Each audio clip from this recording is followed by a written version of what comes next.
So you've run before. We were talking about that. This will be your fifth time running. You won some primaries, but not a general election. So why is this time, you think, going to be different? Well, the races are completely different. The hardest part of this race is going to be the primary. Everybody that talks about it, including yourself, feels that Michael Roberson's a favorite and he's going to be the one to beat. I've done very well on my primaries. I've won 3 out of the 4. And in the general elections, I've lost to 3 very difficult Democrats in very difficult districts. They were extremely more Democrat than Republican. So they were uphill battles. I felt I could overcome those hills, and I wasn't able to, but you don't achieve anything great if you quit trying. Yeah. This race, the registration is almost even, yeah, but the district has performed very well for the Republicans. So yes, if whoever emerges from the primary is probably going to be the front runner. Yeah, they'll probably be the front runner. Plus, the Democrats have a dilemma. They know that they should be controlling CD4, and they're not. So do they put all their money into CD3 to win a toss-up, or do they pump all their money into CD4? They're going to have to make a choice.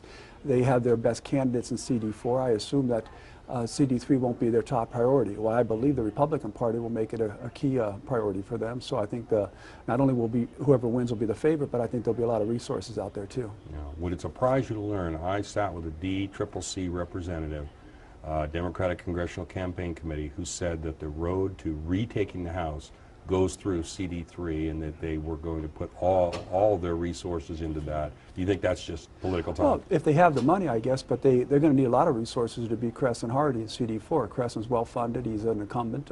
It's a district they should win because of registration numbers, but it's going to be a very difficult race for them, and if they want to put their resources into CD3, good for them.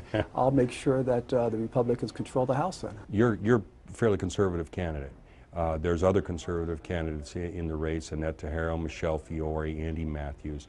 How are you going to make it so that you conservative candidates don't split the same a small segment of the vote and allow somebody like Michael Roberson to capture independents and more moderate Republicans and win the nomination out from under you that way? In a Republican primary, there's only Republicans that vote, so we're not worried about the independents. I don't believe there's 10% of the Republican primary that will vote for Michael Roberson if they know his record. His voting record is not even more moderate. I believe it's more to the liberal side. I hate to sit here and say, hey, who's the most conservative candidate out here, that you try to one conservative each other. Look, I have strong beliefs that our country's better off if we follow the conservative principles, but they're common sense conservative principles. And I think if you sit down, I've sat down with Brian Greenspun, and I sat down with Jim Rogers before he passed away, and I told them my positions, and most of them they agreed with. So I believe that there's a common sense conservative principles that 90+% of the Republican Party believes in and will vote that way, and it's my responsibility to get my message out to that 90%, and if I get a good chunk of that, we'll win. One of your arguments, and I know this is on your website, Michael Roberson once signed the Taxpayer Protection Pledge. He said he was not going to raise taxes. This is when he was a freshman state senator. It's actually when he ran for office first. When he ran for State Senate. State Senate, right. So he signed that taxpayer pledge. There's photos, so there's no doubt that he did that. In this last session, he voted for the commerce tax that passed, along with a number of other taxes that were in that bill, SB 43. And so you obviously think that was the wrong thing for him to do. I think it's wrong for anybody, excuse me, to campaign on one thing and then go back to office and do the complete opposite. You simplify what he did. He moves to Nevada and basically to run for office, and he promises to be a fiscal conservative. He signed, not only did he sign the no tax pledge, but there's a full statement that we released already from his own words when he ran for office, saying Nevada voters are tired of politicians who promise one thing when they run for office and then go back to Carson City and do a complete opposite. Vote for me and we'll stop that. Well, he did exactly the same thing he was saying he was going to run against. And if you look at what's happening on both the Republican and Democrat side in the presidential races, the public is tired of people that mislead them. They feel they can't trust people who go back to whether it's Carson City or Washington, D.C., because they don't do what they promise when they campaign. Roberson completely violated that principle. He didn't just vote for the commerce tax. He voted to increase taxes $1.5 billion. He voted 29 times out of 29 times for tax increases the last legislative session. He didn't vote no for a tax increase. Now, I think that's a huge credibility problem that he has. Yeah. And at the same time he's imposing higher taxes on Nevada businesses, he's given away $200 million to out-of-state companies to move into the state of Nevada. I'm not talking Tesla Faraday. I'm talking about the new market tax credit, where he was the author of the bill, gives $200 million in tax credits to outside companies that have created 246 jobs. And the company who got the largest tax credit gave him $2,500 in his campaign. How do you rationalize to the public that we got to raise taxes for businesses here in Nevada, but then give tax credits to out-of-state companies? Yeah, and I know corporate welfare is one of your issues. We'll get to that in a second. But sure. Let me ask this though: is it not possible for somebody to run for office? They make a pledge. You're running right now. You're talking about your issues. You get into office and you start to look around and you see how things actually run and how things go, and you change your mind about sure. things. It's perfectly legitimate for for a person to change their mind if they get information that they didn't have before. Sure. And in his last campaign, in the general election, he didn't campaign saying he was never going to raise taxes. In fact, he said, "Look, I want to do education reforms," and he fulfilled that promise, didn't he? I mean, he got a raft of education reforms in place that would have been, quite frankly, inconceivable in previous sessions. No, that's ridiculous. We had a Republican-controlled Assembly, Senate, and Governor's office. They could have passed anything they wanted except a tax increase without the Democrats' support. They could have passed anything. So what they passed in education should have been passed. It should have been a lot more. But look at the great statement you just said. In the general election, he did campaign that way. Do you know he had a primary in his last election? No, I do. I recall well. And in that primary, he sent out flyers saying, "My opponent says I raise taxes. I don't raise taxes. I cut taxes." He did an ad with Governor Sandoval. That Governor Sandoval says, "You got to elect Michael Roberson to the state senate so he can help me cut taxes here in the state legislature." He ran in his second campaign. Now remember what you just said. Well, what if you go back there, you're a little naive, and then when you get there, you see things are different? Well, he was there for 2 years. He saw how it worked. Then he runs for re-election against a conservative in a primary, and he runs on the same lies. He didn't change his lies. Look, the guy's got a credibility problem. He can't answer why he continues to lie to the public when he's running for office and does something completely different. We had our one debate so far, and they asked him in the debate, "What's the one thing you would do to help stimulate the economy?" He said, "We got to cut corporate taxes." Okay, is that the most ironic thing ever? He just he created the first corporate tax rate in the history of the state of Nevada, and then just raised it $1.5 billion off of it. And he's saying now he wants to go to Washington and cut the same corporate tax rates? Great credibility problem. But when you criticize Michael Roberson for the commerce tax and for that whole package of taxes, you're not just criticizing Michael Roberson, you're also criticizing Governor Brian Sandoval, you're criticizing the Republican leadership in the Assembly, Paul Anderson, Derek Armstrong. I thought Hambrick was a leadership in the Assembly. He wasn't? And John Hambrick, who also voted for this. You're criticizing other leaders in the Senate. In fact, the entire legislature, with the exception of 13 people, 3 in the Senate, 10 in the Assembly, voted for this same package. So you're basically saying all those guys were wrong. Look, Republicans and Democrats, right? Look, I'm running against Michael Roberson, so he's the one I'm going to focus on.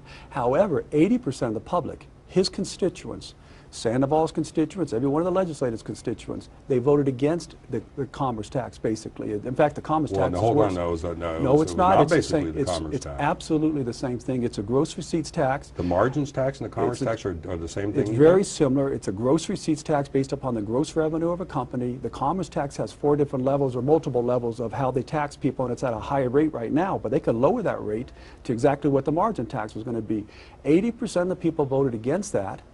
And then their representatives go back to Carson City and they vote the complete opposite way. Don't you understand? That's why people are so upset at politicians now.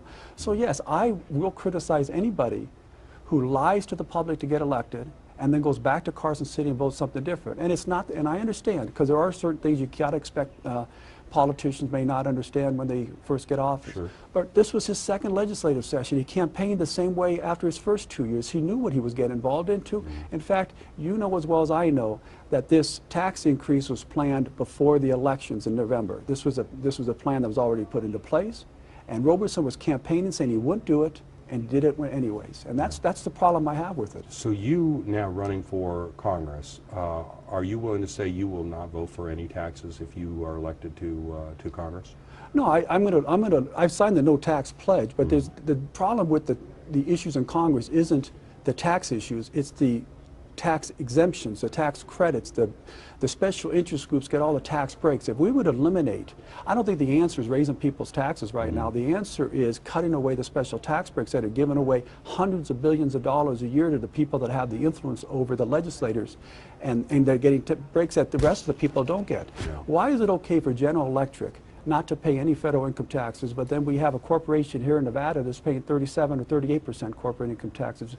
Because General Electric has the ability to hide their money overseas. They got the lobbyists to keep in place the bill so they don't have to pay for it. Yeah. But you have signed the tax pledge, which means you would not vote for a net increase in taxes. It's different than the state one, so you have to look at it and see. But there is the flexibility to be able to increase revenue in certain areas, but at the same time, you have to decrease the exemptions. Yeah. So there's no net increase. There's no net increase. But you're committed to that. Yeah, we don't need to. You think we need to raise more money here through raising people's taxes, or can you raise more money by cutting out the exemptions that are given? Hundreds of billions of dollars are given away to big companies that hide the money overseas called inversions. So we haven't even talked about the other tax breaks. I'm against the $20 billion in tax credits we give to oil industries, the $18 billion we give to ethanol. And then you go through all these other tax credits that were given to big industries because of the money they have. Why should we raise the everyday person's tax rates when all these people are raping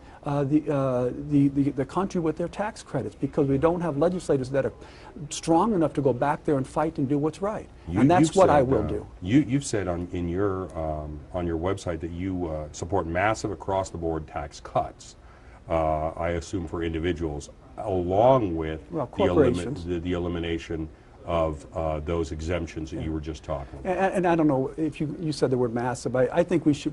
Well, no, I'm quoting your website. You said massive. If you want to support, if you want to get the economy going, I believe we could cut our taxes, eliminate these tax breaks. That means everybody's paying their fair share. You get away from the special tax breaks. We'll have more money coming in tax revenue because of the elimination of the tax breaks. And at the same time, because we lower the tax rate for everybody else, we're going to stimulate the economy with increased spending. That's the answer to go right now. There's no reason why we should have the highest corporate tax rate and make all the blue-collar workers out here that don't have the ability to hide the money overseas pay more than anybody else, but then give the General Electrics of the world a free pass and not have them pay anything. Do you think that the additional revenue that you're talking about would be sufficient to cover spending at the levels that Congress has had it now, or do you worry that this plan would increase the deficit? Because there's some people who have talked about doing a plan very similar to yours. Ted Cruz, for example, has a plan very similar to that, and economists warn that the deficit could be affected by that. Look, there's a lot of cuts that have to come into play too, and I'll give you one that a lot of people, Republicans, won't say and won't stand up for. But I believe again, it's a common sense approach. We have the problems with Social Security, and everybody's saying, you can't cut Social Security, you're going to lose votes with the seniors. But common sense will tell you, Social Security was passed, I believe it was 1934. The life expectancy was 61.7 years. Today, the life expectancy is 78.7 years. Why can't we raise the age of eligibility for Social Security recipients? I don't know, you have to do it at a gradual period of time, so all the seniors that are getting it now don't get freaked out. But you do it in a gradual period of time, and then you're going to save tens of billions of dollars in that. This is something that's a common sense approach that I believe everybody should be behind. It doesn't make sense that we live 17 years longer, but we haven't raised the minimum age to start collecting Social Security. There are ways we can cut spending that also reduces the deficit, and even some of these sacred, what they call entitlement programs, although I don't think Social Security is entitlement if we paid into it. Sure. Well, what about raising the cap on Social Security earnings for taxation purposes? That would also put more money into Social Security, wouldn't it? It would, but again, I'm not back there analyzing all the numbers and seeing how much will affect each thing. That one, you're now taxing people more, and I believe we already are paying so much in taxes. I know that we may have a disagreement in that. There are some on the other side that feel that we need to make people pay more money. I'm talking about the everyday people, not the special interest guys that can get breaks and do things here or there. When you raise the amount, the limit on Social Security for everybody, you're hurting the people that are paying in. I think it's 105,000, 115,000 right now. You're hurting anybody who makes more than that. You're taking more money out of the pocket. I will tell you, it's difficult. And I make a good living. It's difficult for me to pay for my kids' schooling, my our lifestyle, which isn't extravagant, with what we make right now, and we would have to pay more if you did that. Now, I'm all for looking at ways of cutting spending.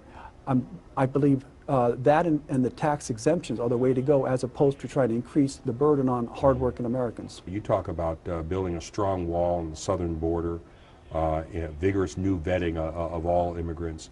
Do you believe there's any circumstance in which there would be a pathway to full citizenship for people who have come here illegally? No, I don't believe that you can have somebody who comes here illegally give them full citizenship. Yeah. I think you're now penalizing the people that are doing it the right way. But you know, there's got to be an answer for the people that are here illegally. I don't believe you're going to round them up and deport 11 million people or 20 million if that's what there are there. But the answers isn't just one topic there. If you're going to do this, you got to solve the problem. And then you talk about what do you do with the people that are here illegally and what their status is going to be. How can we continue to have a country that says if you come in the country illegally, we're going to give you health care benefits, more than just life-saving health care. We're going to give you all full health care benefits, full education benefits, many times welfare benefits, and other type of federal subsidies or tax subsidies, state subsidies that we're given to people that are here illegally. Those things have to be cut off.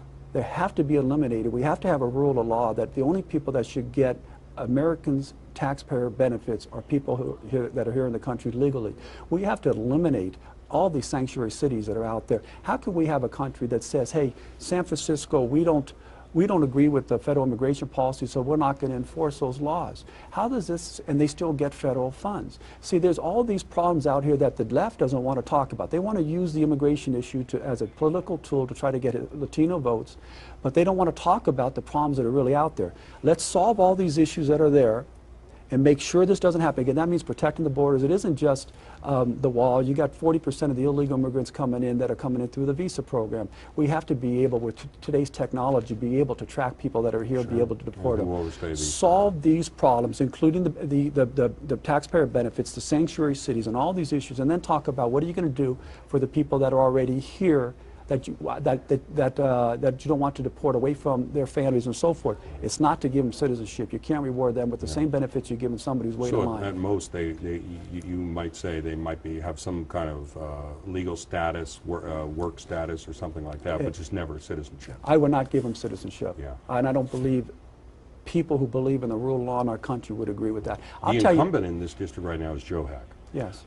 He has said he doesn't think that just because you're born here, necessarily you should be a citizen of the United States. So if illegal immigrants come here, they have a child here, that person shouldn't necessarily be a citizen of the United States. Now, courts have disagreed with that. What do you think? Well, there's one court that I know for sure that had, and they were dealing with I think it was a Chinese immigrant back in the early 1900s. It's whatever the Supreme Court is saying is our rule of law. If we want to change it, we have to change it to a constitutional amendment, which, and you know how difficult that would be if that's what the Supreme Court holds up there. It's not fair for people to come here intentionally, and this isn't even from the southern border. I mean, you read stories in the LA Times, I'm sure, that you have people coming from China that are staying in a hotel room for several months and having babies here so they could be U.S. citizens. Is that fair? I mean, there's a difference between what's fair and what's legal right now. I don't think that's fair. I don't think it's fair, and I would think that we should do something to solve anything that's unfair to people that actually try to do it the right way. But look, I'm running against Michael Roberson here, not Joe Heck. Sure. Michael Roberson, he's come out in favor of giving driver's license to illegal immigrants. He voted for that bill? He voted for, absolutely did. And in that bill... And you would have voted no on that absolutely. bill? Absolutely. How do you give somebody a driver's license, a legal privilege to be in our country and drive on our roads when they're not illegally in our country? Well, the argument that they made at the time for that bill was that people who don't have driver's licenses, don't have legal authorization, don't have insurance, don't purchase cars. Oftentimes in accidents, you've seen this primarily, I think, in California, but elsewhere, they flee. They abandon the car and run so away, basically you as think opposed to buying insurance and having that liability. so we should say, hey, you're here illegally, but come buy insurance and you can have the legal right to drive on our roads. That's what you're saying. Well, and that's what Michael Roberson's saying.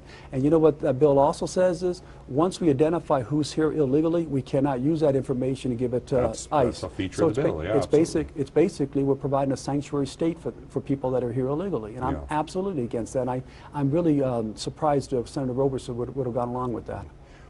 The government at several times in the past, because of disputes over the debt ceiling, because of disputes over the budget, has shut down. Would you ever take a vote that you know would end up shutting down the government? Well, how would you know this? See, this is a problem I have with the way you word that and the way the media talks about it. Why is the Republican-controlled Congress shutting down the government when they pass a budget? Well, I'm talking about any party, any vote that could be seen as, okay, we're not going to approve the budget. We know the spending authorization runs out. Who approves the budget? Who passes the budget? The Congress Congress passes does. the budget. Okay, so I'm going to vote to pass a budget. Okay. Absolutely. Every time I'm going to vote to pass a budget. Now, if we have some kind of guy in the White House that says, hey, I'm not going to sign this budget and implement a law and close down the government because I think the Planned Parenthood should get $800 million from our taxpayers, so therefore I'm going to shut the government down. That's his fault. The problem that we have as a Republican Party is we allow them to blame it. We allow them to blame it on Congress. Congress's responsibility is to pass a budget. I'll pass a budget. And if we have a president up there that says I'm going to shut down the government because I want Planned Parenthood at $800 million and of your taxpayer $800 billion or million? Billion, right? Million. $800 million of our taxpayer money. That's not right. The blame's on him. I take it you disagree with funding Planned Parenthood. With taxpayer money? Absolutely. Why should we? They provide a benefit that a lot of the hospitals now, through Obamacare, those services are available to all the women. I know these arguments. It's always the same thing. Let's have a war on women because you want to shut down Planned Parenthood. No, the women can get the same type of positive benefits that are being provided by Planned Parenthood through Obamacare and many of the medical facilities around. Why do we have to give $800 million to an entity that is providing such a divisive service as abortions, and then coming out and seeing how they're selling body parts and all those other things? But you know, the counter argument to that is that there's thousands of women who go to Planned Parenthood who get health care wholly unrelated. Can they go to other places now under Obamacare and do the same thing? I'm sure they can. Sure they can. So why do we have to give it to Planned Parenthood? Why are they so special? Well, don't they provide health care like so many other? They provide abortions and they sell body parts. So why do we have to give them the money? And I understand they say, well, we take the money from the government, we don't use that for abortion. Oh, that's a bunch of BS. They have a budget. So if they use the money from the government for this, they're using their other money to pay for these. Aside from abortion, which is a small portion of what they do, there's a huge amount of other healthcare services that they provide. Sure. And I suppose it is possible you could find those elsewhere, but not just possible, it is. Through Obamacare, every woman can get those same type of services, and they're paid for. So you would vote to defund? Absolutely. Okay, all right. Ted Cruz said something recently that Michael Roberson got an 80% approval rating from Planned Parenthood. Well, there you go. Ted Cruz said something recently. He said we need to increase surveillance in Muslim neighborhoods because of the attacks in Brussels and the Paris attacks and other things like that. Do you agree with that? Do you think that we need to heighten our surveillance there? I know on your website you say, I'm going to call it Islamic terrorism because that's what it is. What do you think about that? Yeah, well, first of all, he's talking about increasing patrol cars and so forth in neighborhoods. That's not going to catch people that are hiding out and they're terrorists. I said this on my radio show yesterday.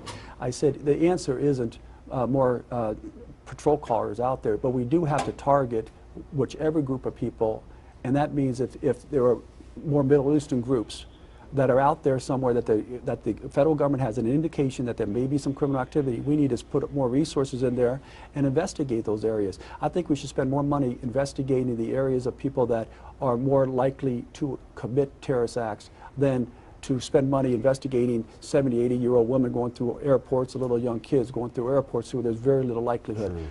Any law enforcement agency would tell you, use your resources at the primary target of the information that you have. And obviously, the Islamic terrorists, the radical Islamic terrorists that are committing these crimes are from a certain segment of the world, and many of them from the same, most of them from that religion. You got to scrutinize that activity. Absolutely. What about putting like undercover officers into a place like a mosque if you thought that there was someone in that mosque who was fomenting terrorism? Well, I know you're talking about, because if that's what the New York police were doing, and they said they had to stop. And I don't know if that was from a judge or if that was from Blasio. But if they have an order from the judge because they have reasonable cause, that's how you get a warrant. They have reasonable cause that criminal activity is going on. Why wouldn't you? Well, if you have a warrant, that's another matter, because then you've had to present probable cause. Okay. I think the concern there was putting someone in there based just on suspicion without necessarily. If they have reasonable suspicion, absolutely they should. I mean, what, are you going to tie the police officers' hands? If they have reasonable suspicion to think that there was some criminal activity going on, do you not want them to do that?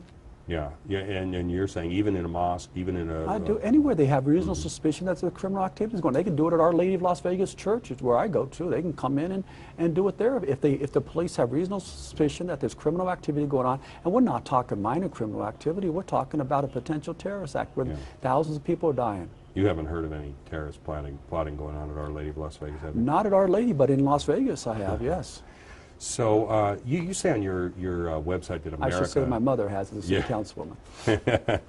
you say on your website that America's lost standing in the world under President Obama. Yeah. And that you don't want America to be the world's policeman any longer. Does that mean that you wouldn't vote to send troops to foreign countries like Syria in the event of continued aggression from ISIS? Or I was against sending troops into Iraq because I don't believe there was cause to go in there. I was for sending troops. You were against it back in 2000. Absolutely, I was. In fact, I got ridiculed from most of my conservative friends. Absolutely, I was.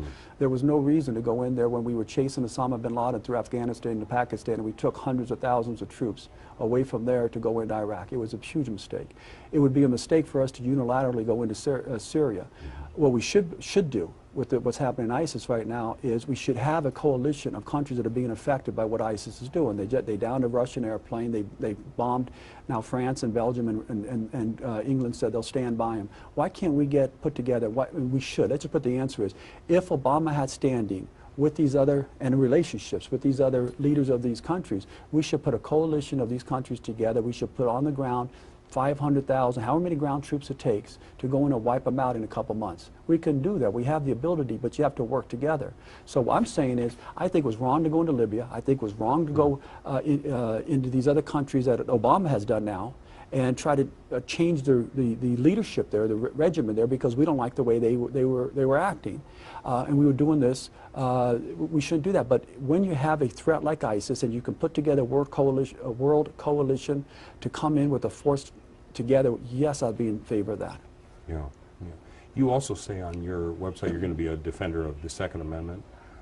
There was a bill that came up in the Nevada legislature about carrying weapons on campus. Now, you spent a lot of time on college campuses, not just UNLV, but a lot of different college campuses, so no one has to tell you about, the kind of things that go on in college life and everything else. Do you think that's a good idea or not? Well, when you say it, you act like anybody can carry the gun. They have to have a concealed weapons permit. Right, you have to be a certain age and go through training. Go through training, know how to carry a gun, know how to handle a gun. And can you tell me one place that the no gun zones have worked? Virtually every mass shooting now are happening in no gun zones. It happened in San Bernardino, it's happened in Fort Hood. So why do we think we're more safe by eliminating people that have been trained to carry a gun on campus than having no guns on there and only the bad guys have them? Do you worry though that even good people with guns can get into situations where they shoot the wrong person, where they themselves are thought to be a shooter in an active shooter situation? Can you give me an instance where that's happened? I can't think of one. Not that's been reported that I've seen the last 10 years or so. Right. But I can tell you a number of mass murders that have happened in gun-free zones with criminals that have guns there and nobody else has got anything to defend themselves. Well, no, there's definitely been a increase in mass shootings, I would say, around the country. But almost all no-gun zones, too, gun-free zones. But if movie theater, yeah, schools. But do you think that if even people who had concealed weapons are there, that it would make the situation better, that they would be able to stop that, or not? I'm sorry, you're talking in hyperbole, like what if this happened? Could it possibly happen? Of course it can. Of course it could be an accident that was done. I'm trying to say, show me when this happened, because we do have areas where people can carry guns, and a lot of them in Texas, and that's even many of them here. I mean, has that happened?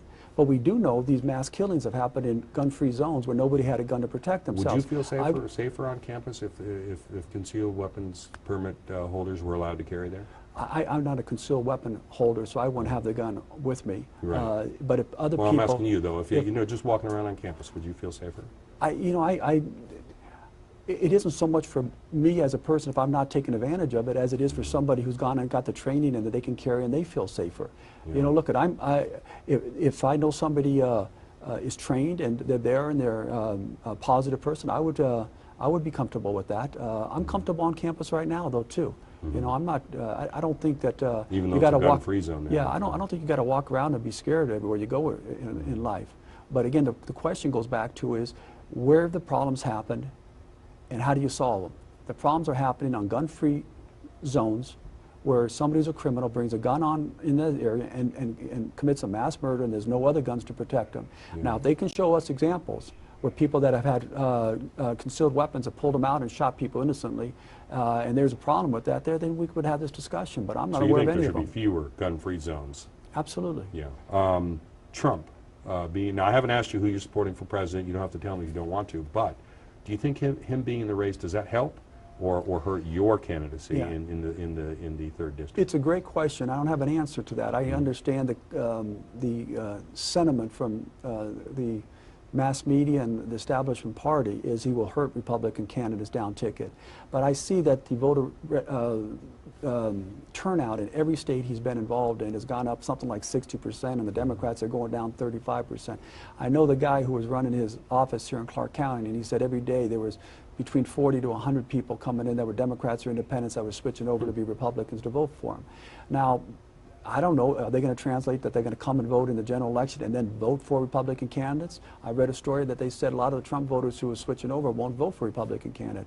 I don't know, and quite honestly, I can't worry about that. I go by the adage, just worry about what you can control. And if Trump is our nominee, I'm going to support Trump, as I would anybody who's a nominee over Hillary Clinton or Bernie Sanders. I quite honestly think those are the 2 worst candidates the Democrats have put up for office in my lifetime, and I don't see how anybody can say it'd be worse to have a Republican nominee over those 2. And who do you like for president? I mean, if you, well, I liked Senator Paul, but he's not in the race anymore. Oh, yeah. So, you know, and then I liked Carly Fiorina. My wife was a big supporter of his, and I listened to her talk, and she was really good. You know, I think we had great candidates that were out there. I have nothing, you know, the 3 that are out there now, again, I would be happy to have any one of them as our nominee going up against Hillary Clinton or Bernie Sanders. Yeah. Okay. Sounds great. Thanks again, Danny. I really appreciate you taking the time. And a new speed limit along the north